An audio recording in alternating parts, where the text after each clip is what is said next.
Music is so many things. It's entertainment. It tells us something about how we are to live our lives. Moments of celebration, also moments of encouragement, moments of stimulation, to help stimulate thought processes.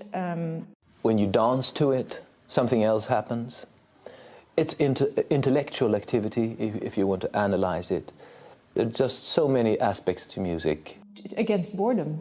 It's something we do to fill time, to pass time, not to sit still, as relaxation as well. In the evening, for instance, before you go to bed, listening to music can make you relax. Bueno, yo creo que la comunicación no verbal y la capacidad de compartir cosas que no necesariamente pasan por el filtro del lenguaje. One important thing is that music, I think, has a quality to it which implies our whole life, our whole being. When I'm performing in concerts, the best moments are when the audience, or when I can feel that the audience are connecting to the music in the same way that we are on stage, which is at quite a deep level. O sea, saber que todo el mundo se emociona escuchando música, saber que todo el mundo tiene una canción favorita, saber que a todo el mundo se le ponen los pelos de punta en un momento determinado, me parece algo fascinante. We don't just listen to music and that's it. We live with it. And it goes into our veins, into our arteries, into our bodies. It's existential. I think for me the immediate emotional connection in particular of traditional song, because it's not, what's the word? It's not showy or there's nothing fancy. It's very honest and it's quite exposing, and I think that people can connect to that very quickly. Mi esperanza es que eso que quiero expresar, que no puedo poner en palabras, encuentre otras maneras de expresar. Y además lo interesante o lo bonito de eso es que sea cual sea el mensaje que tú recibas, va a estar bien, o sea, no importa, porque estoy comunicando algo que para comenzar no tenía nada que ver con cosas necesarias ni lógicas. Muchas veces cuando la gente viene a un concierto y dice, bueno, es que yo no entiendo, yo digo, es que no quiero que entiendas nada, yo quiero que disfrutes o que simplemente que sientas algo. Que te horrorice también puede ser interesante, ¿no? La belleza de la música y en el día a día y en el hacerla y en el disfrutarla pasa por mantener algo tan inútil tan cercano a nosotros todo el tiempo. I suppose a role for music in people's lives, I hope that it improves their lives and it tells you a lot about who you think you are in terms of identity, but mainly I think it affects mood, and hopefully in a good way.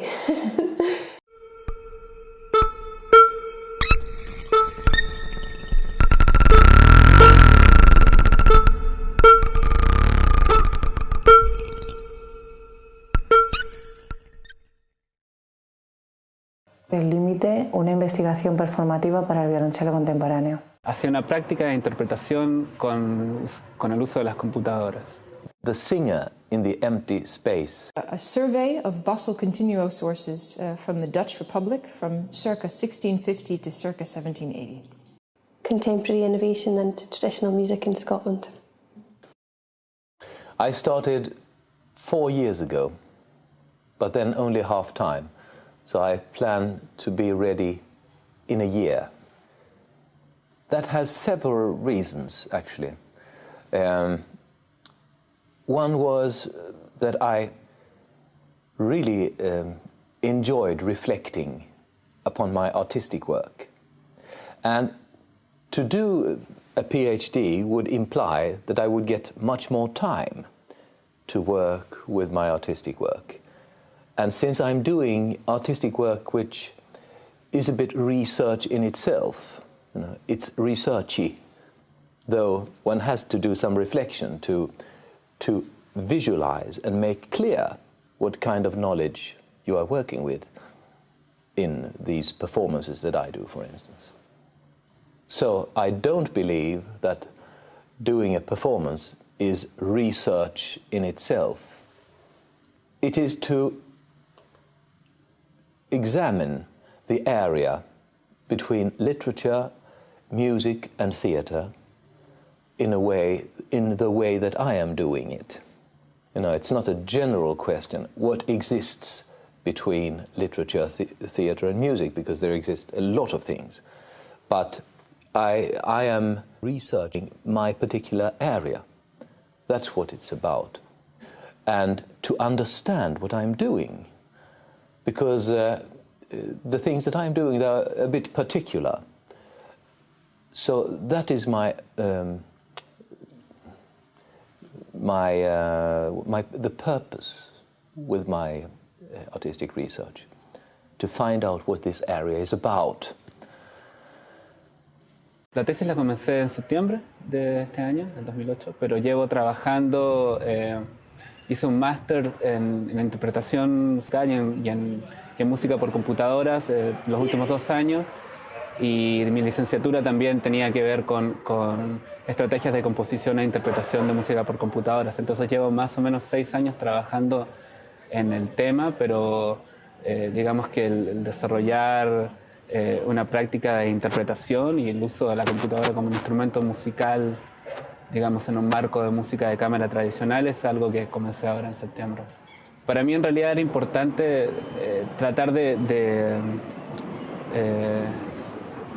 encontrar soluciones a algunos problemas que yo veía dentro de la forma en la que se trabaja en el mundo de la música contemporánea hoy, cuando tienes que combinar instrumentos tradicionales con computadoras o con instrumentos electrónicos en general. Y uno de los problemas que yo veía es que el hecho de elegir tecnología como una herramienta principal en el trabajo deriva el tópico a discutir o la importancia de lo que estás haciendo demasiado hacia el mundo de la tecnología y muy poco hacia el mundo de la música. Y para mí era importante tratar de encontrar maneras en las cuales yo me pudiera relacionar con otros músicos y con el público desde lo que me importaba, que era lo que estaba produciendo como sonido o como propuesta creativa, más que la parte tecnológica en realidad.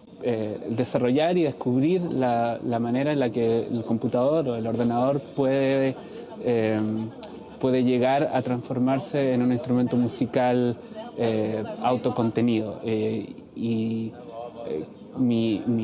interés o mi investigación pasa por analizar la situación hoy en día de la práctica de creación musical con computadoras y en cierta forma tomar esta como trinidad holística del compositor, intérprete y luthier o creador de instrumentos electrónicos que están combinados como una sola persona y ver de qué manera puedo separar estos roles y analizar mi forma de crear en cada uno de esos tres contextos.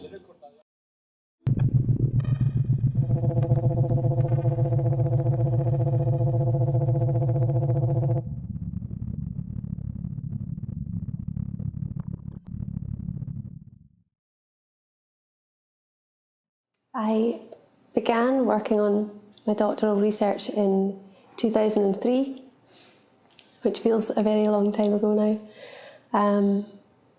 And I was at that point looking at connections between my own area of Scotland and America and the music that travelled over.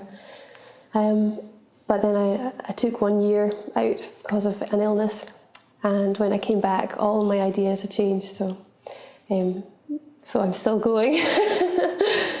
It seems to be expanding. It's really important to me to understand what it is I'm doing and where it comes from, and which is something you don't get in traditional musicians very often at all. Traditional musicians in Scotland prefer not to think about what they do and see it as someone else's job, and quite often it's misrepresented. So it's really important to me to try and look at what it is accurately and not in such a romanticised way. So that's the main reason for doing the PhD, is that gives me a vehicle and an opportunity to really look at it in depth, which I couldn't do if I was playing a gig every night. So, yeah. I can say I started it 4 years ago, and that involved my initial discovery of my subject, and then following 2 years of an academic conversion course in Belgium, because I have a master's degree from a conservatory. And in Holland, if you want to do a PhD, you have to have a master's degree from a university.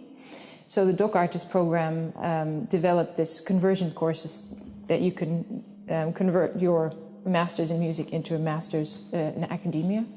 And I finished that 2 years ago, and since then I've been on my own, doing my own research with my supervisors. It's something that I didn't personally decide to do. I was a fellow of the University Library in Leiden for 2 years. I made a catalogue of their music collection. And while I was doing that, I encountered quite a lot of Dutch music that I didn't know about, composers I didn't know about, and quite a few basso continuo treatises. And that began my fascination with the subject. I am a harpsichord, fortepiano, and organist. I play a lot of basso continuo and a lot of Dutch music, and I was really curious, seeing all of these sources, how I could apply that to my own playing.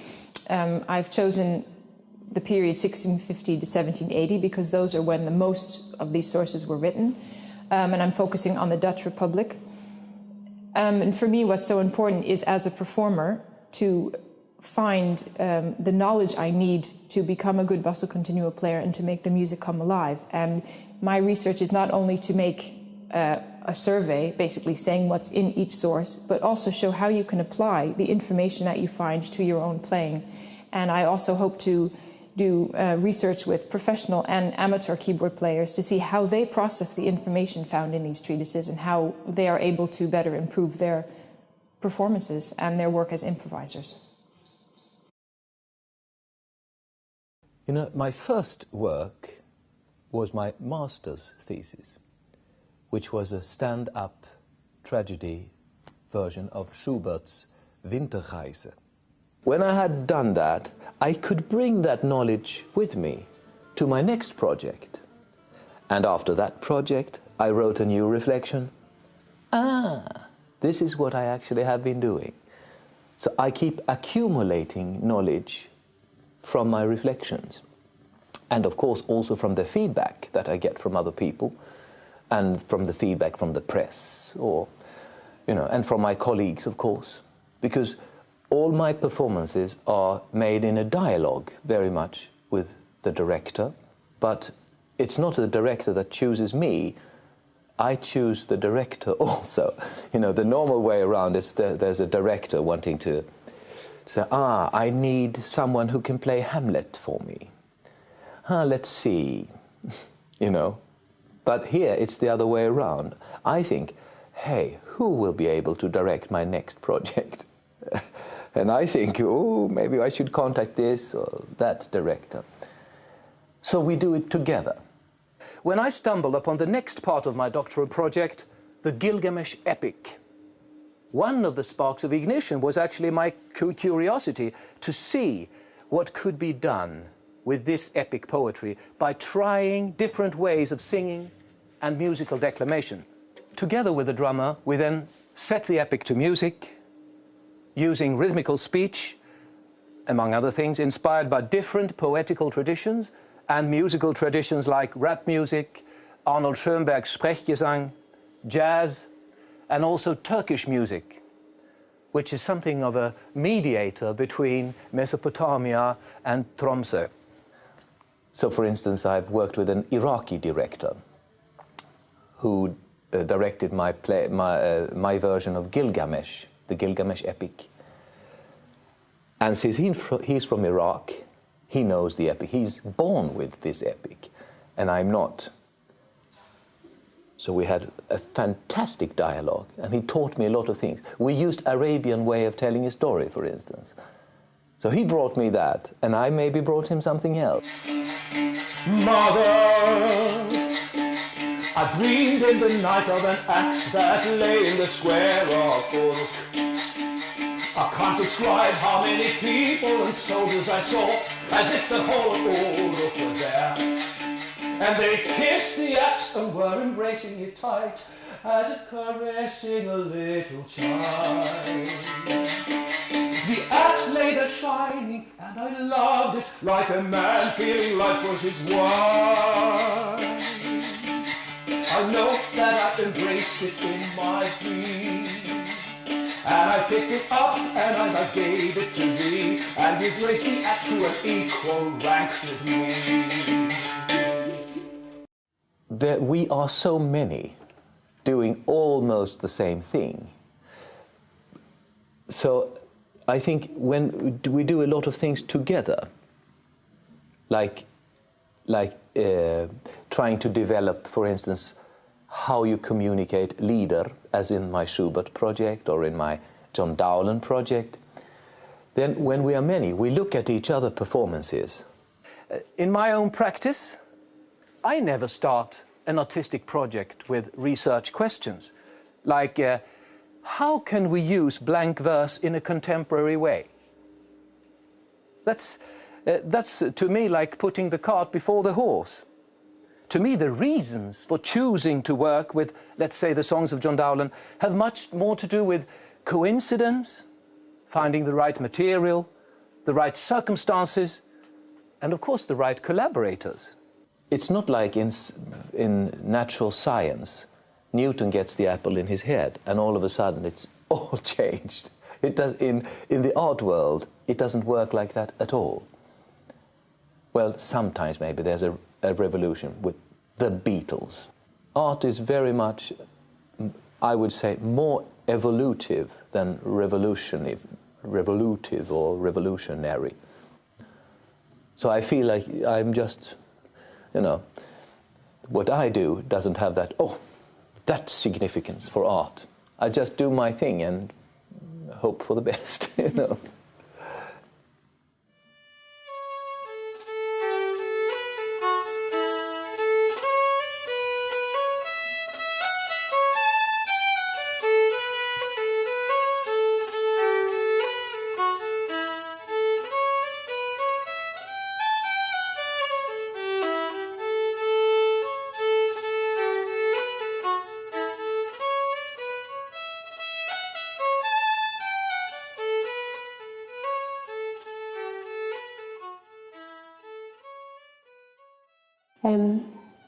And I constantly try to vary the way each phrase is played, and I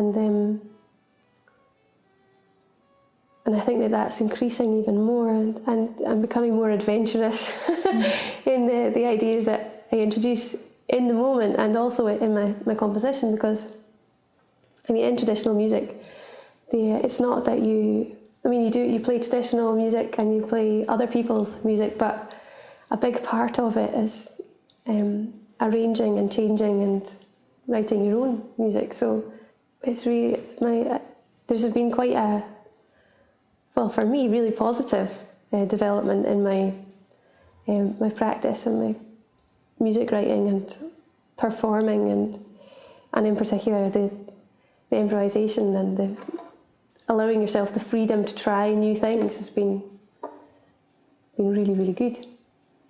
There are some very constrained ideas of what you do as a traditional musician, and the work that I'm doing in particular opens up new creative avenues, and really it focuses on the creativity.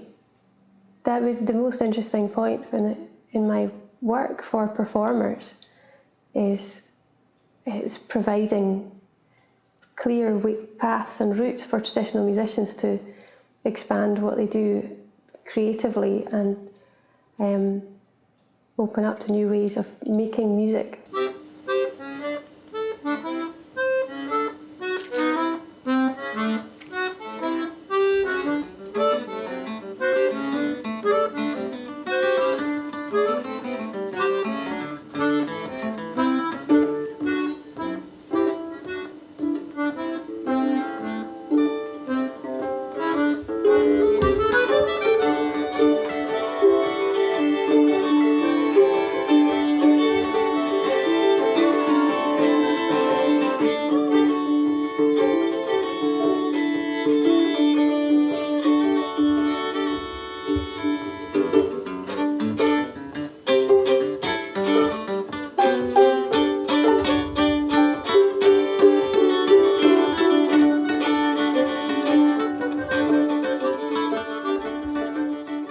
My personal reasons include furthering my skills as a creative practitioner, making new and innovative music, and developing a better understanding of my own musical heritage and the music scene that I'm part of.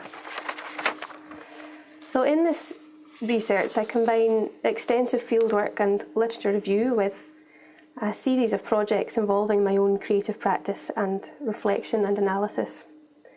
Through these projects, I'm able to stimulate action and discussion that significantly enlighten my main areas of investigation. This approach could be described as almost action research in that it involves significant reflection on social action. These kinds of experimental music, they only really exist within small groups of people.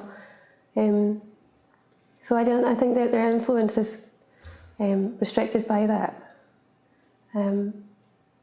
Some of the methods might be picked up, methods that I'm using in making new music as a composer or developer, or also as a performer. The methods could be used and passed on, but I don't think that the pieces themselves will travel very far. So I don't think that will influence style or anything. But certainly the methods and approaches could be used.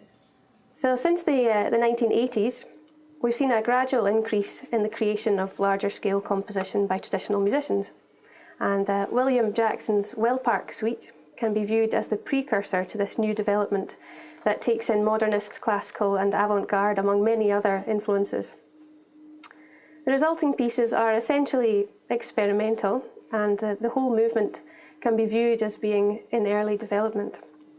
This is partly due to the trial and error nature of the creative process. I think that partly music is a good vehicle for carrying messages. I mean, certainly folk music in Scotland has a whole area of political music. Traditional music is very associated with working class struggle, and almost every political song I can think of is about some kind of injustice. I think that some of the songs that I include in my normal performance certainly take on that role. And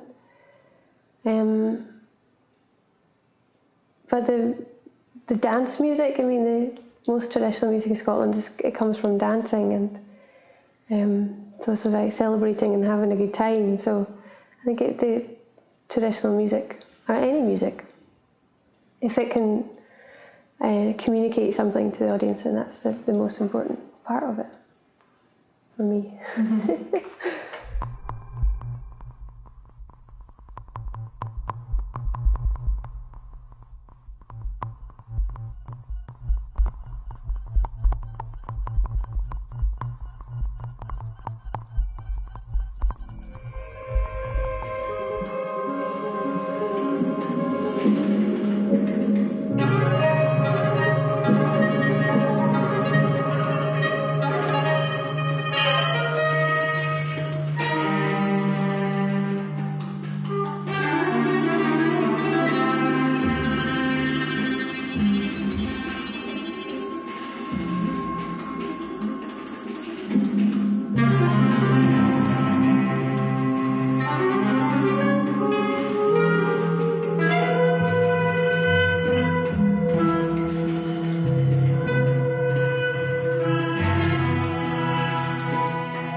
Empecé a trabajar en este proyecto a comienzos de 2008 y supone una experiencia novedosa en el campo de la investigación, ya que no existen o no he sido capaz de encontrar precedentes que estuvieran orientados en la misma dirección, que tuvieran una propuesta equivalente. El trabajo en sí ha consistido en la interpretación de 2 obras para violonchelo solo a partir de la ampliación, el análisis y la aplicación de diferentes visiones del concepto de límite. El carácter novedoso del trabajo radica no solo en el hecho de que los precedentes están orientados en una dirección eminentemente práctica o eminentemente teórica, sino que lo más destacable es la naturaleza performativa de mi investigación. Quizá la primera etapa fue tratar de acotar un poco el repertorio, porque el repertorio para violonchelo solo es muy amplio. Sí que tenía claro que quería trabajar obras de repertorio contemporáneo español para violonchelo solo, pero eso dejaba todavía un margen muy grande. Entonces traté de hacer diferentes agrupaciones para ver cuál era el punto de mayor interés para mí, y al final decidí trabajar obras realmente muy contemporáneas. Algunas de ellas no están ni siquiera estrenadas, todas ellas compuestas por compositores españoles alrededor del año 2000, pues entre 1995 y 2005 aproximadamente. A la par que realizaba esta selección, comencé con el trabajo teórico. El ámbito de las lecturas al principio fue muy amplio porque todavía no estaba tan definido cuál iba a ser el pilar y el centro de mi trabajo de investigación, pasando desde problemas de música contemporánea, de psicoacústica, de percepción musical, también de otras disciplinas artísticas, incluso algunas cuestiones neurológicas, de neurociencia. Y poco a poco también se amplió al campo de la filosofía, sobre todo cuando decidí que un buen pilar para tratar de enfocar todo este trabajo era el concepto de límite. La parte central del trabajo de investigación, lo que supone el cuerpo del proyecto, se ha dividido en tres partes: del concepto de límite a la interpretación musical, las experiencias subjetivas y la interpretación. En esta primera parte, del concepto de límite a la interpretación musical, he trazado un recorrido desde el concepto de límite y del análisis de esas diferentes versiones y visiones hasta la omnipresencia de ese concepto en la música contemporánea y el arte contemporáneo en general, dada la radicalidad habitual en la creación musical, sobre todo de la segunda mitad del siglo XX y del siglo XXI, por supuesto, hasta la actualidad. Apareció al principio de una manera, con una casi, para mí, una única versión, una única visión que estaba muy clara en la música contemporánea, que era el hecho de ir siempre más allá, de ir más lejos, de romper con todo lo precedente. Pero después, gracias al ámbito de las lecturas que se amplió enormemente más tarde, pues he podido comprobar que había muchas más versiones del límite que eran igualmente aplicables dentro del mundo de la investigación y de la interpretación. En primer lugar, he plasmado mi visión primigenia acerca del concepto de límite, que estaba basada sobre todo en una idea de superación. Y por otro lado, he tratado de contextualizar la utilización y la aplicación de dicha visión del concepto a lo largo de la historia de la música.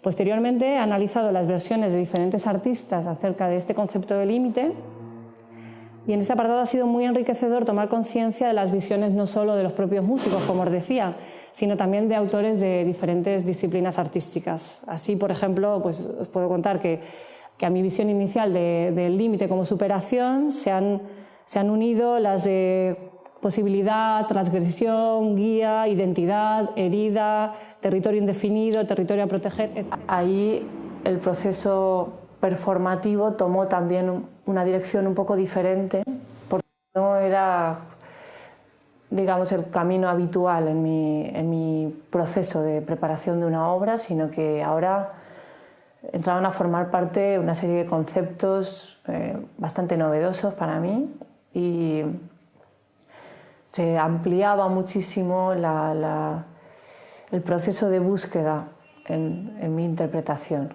Y se modificaba de alguna manera el modo de preparar esas obras para la interpretación final. El último apartado de esta parte central del trabajo está dedicado al análisis de la interpretación en sí. Para ello ha sido necesario explorar un punto que me parece imprescindible en cualquier acto performativo, que es el de la expresión, que debe ser llevada siempre, según mi punto de vista, hasta sus propios límites, y por esto se planteaba necesariamente aquí no solo una definición de qué entendemos por expresión como primera aproximación del tema, sino un recorrido por el estado de la cuestión en la estética musical y por el que supone su problema de debate básico a lo largo de la historia, que es si la música instrumental pura tiene la capacidad de expresar algún contenido en términos diferentes de su propia sintaxis musical, y en el caso de que así sea, cuál es la naturaleza de dicho contenido. Cuando realizamos un trabajo, además teórico, que es paralelo a ese trabajo, y cuando tratamos de escribir o de presentar, incluso de explicar a nuestros propios colegas cuál está siendo el proceso y cuáles están siendo los los mecanismos que se están desarrollando a lo largo de este trabajo de interpretación, pues es verdad que incluso para nosotros mismos es una manera de clarificar determinadas cuestiones que antes quedaban un poco, como decía, divagando en algún sitio. Y es verdad que creo que podemos decir que la cultura musical se va a desarrollar también en una dirección en otra dirección, porque se va a enriquecer mucho de toda esta transmisión de nuestros pensamientos que antes quedaban perdidos en alguna parte. Es una manera también de abrir ese proceso que era tan solitario y a veces tan abstracto, de abrirlo, de enseñarlo, de mostrarlo y de tratar también de objetivarlo de alguna manera, de explicarlo.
Yo creo que a lo que aspiro como una consecuencia positiva sería que las personas que quieran trabajar con tecnología aplicada a la música se lo tomen tan en serio como se lo toma cualquier otro instrumentista, cualquier otro actor en una disciplina artística. Me parece que hoy en día uno de los principales peligros de la sobredemocratización de la tecnología y de la forma en la que los programas o las aplicaciones comerciales están diseñadas es que si tienes dinero suficiente o la tarjeta de crédito del papá, te compras un ordenador y eres un artista de la computadora, porque es la forma en la que nos venden estos productos. Y para mí, en realidad, yo espero que con el trabajo que estoy realizando, en cierta forma, vuelva a ser un desafío el aprender a tocar esto y de esa forma también poder imponer la creatividad de la persona que está utilizando estas herramientas por sobre la tecnología que está siendo utilizada. O sea, mi sueño es que en un momento yo pueda hacer música con computadoras y que el hecho de que esté usando una computadora sea totalmente irrelevante al final. My plan was to find how I could basically be creative and be a composer and not having to deal with the expansion of sound events over time necessarily as my compositional core. So I decided to go and move from a timeline into something like a sphere that can be predefined and expanded. And this idea, I started working around this concept of timbre networks as a way of describing interactions of timbres within a piece. These were the initial concepts that I had. Of course, definitions of timbre. The first one is a famous one for people that has to do with spectral morphology. This is by Michel Chiang, and it says that timbre is that attribute of sensation in terms of which a listener can judge that two sounds having the same loudness and pitch are dissimilar. So this is a way of describing timbre by comparison. Yo creo que la oportunidad o el desafío de pararme en un escenario frente a un público es algo que ha ido mejorando con el tiempo. También pasa por ir limitando en cierta forma los movimientos o las expresiones físicas o los gestos visuales que he ido desarrollando como, digamos, casi como una actividad teatral paralela a la creación musical.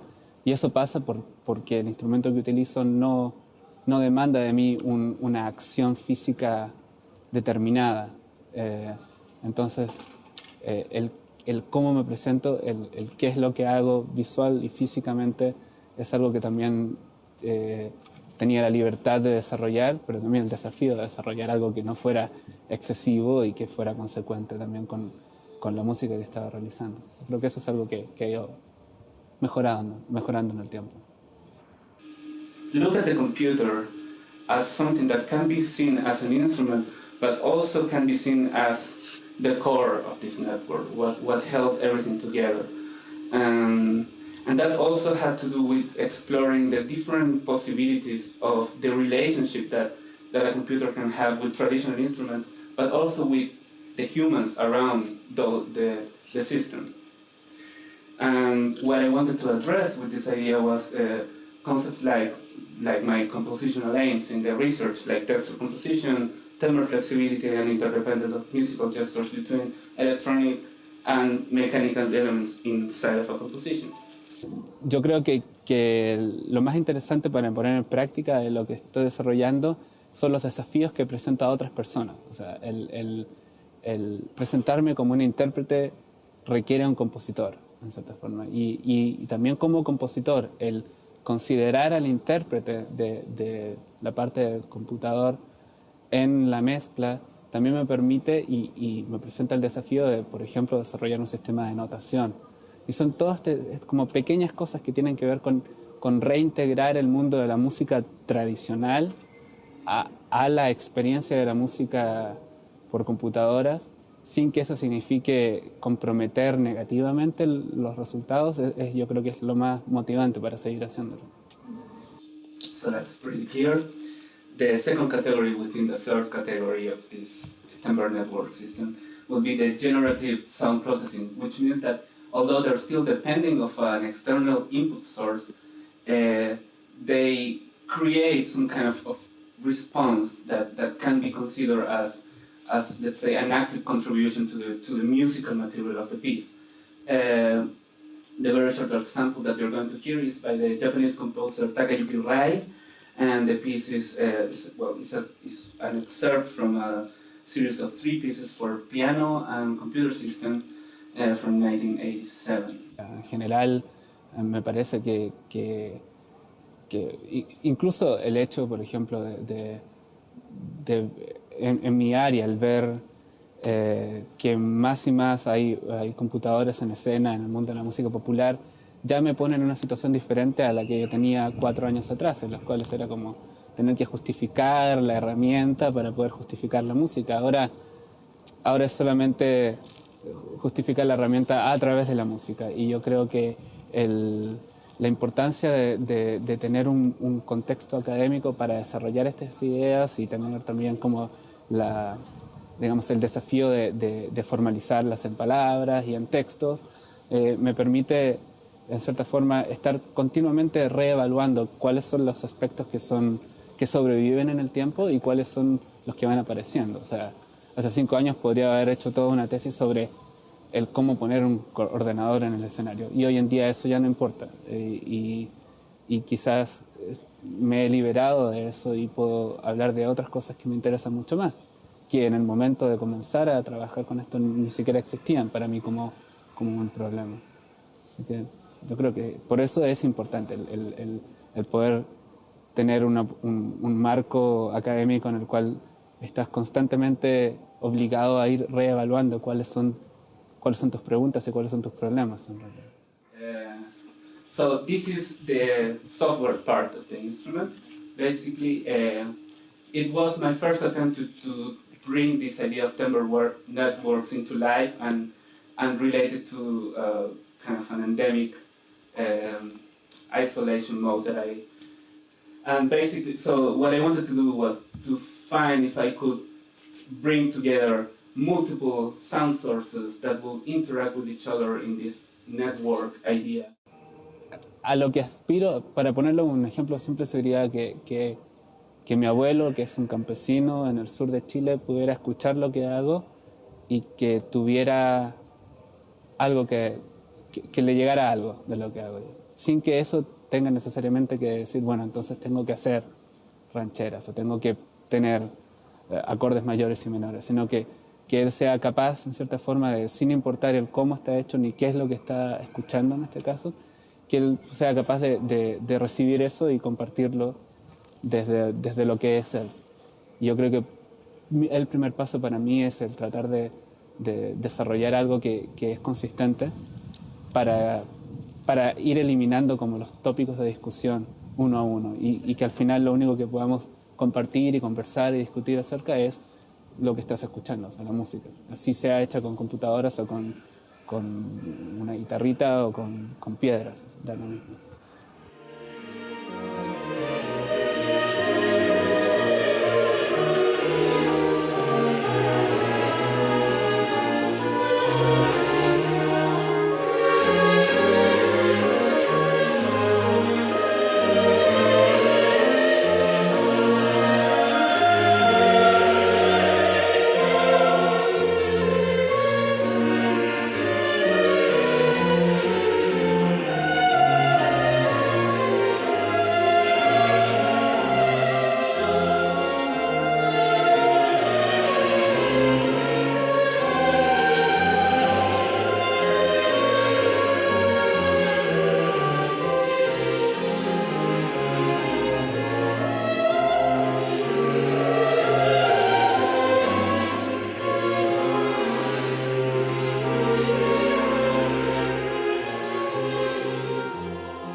I think the music that I play, early music, is very thoughtful music in a way. It's something that you can't approach without having a background knowledge already.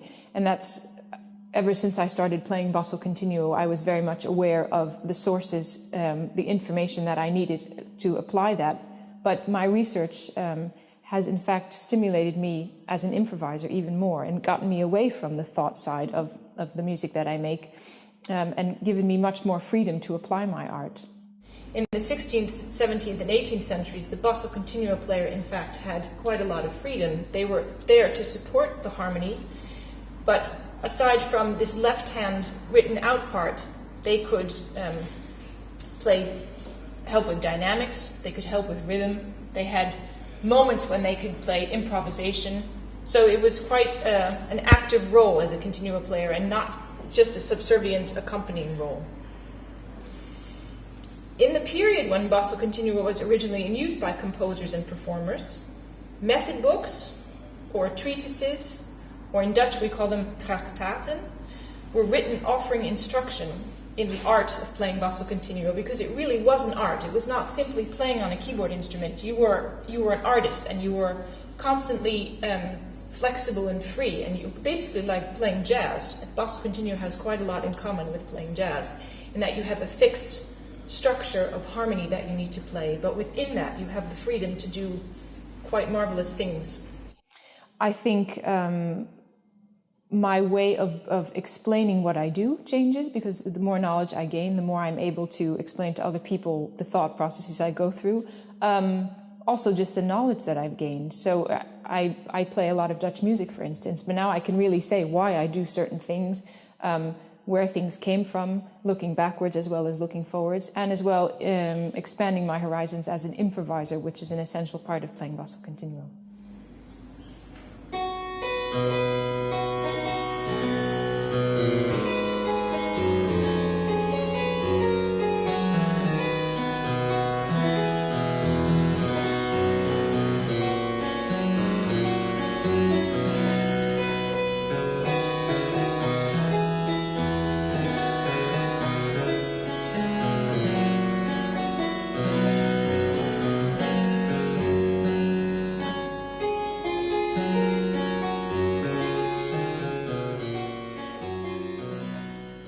Sources translated shows the importance the Dutch musical scene placed on foreign musical influence, and I can say that the Dutch scene of that time and Holland today has very much in common, in that it's a very open society with a lot of foreign immigrants and foreign influence.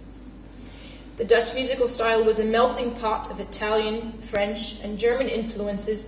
It had one negative effect in that there is not so much Dutch music.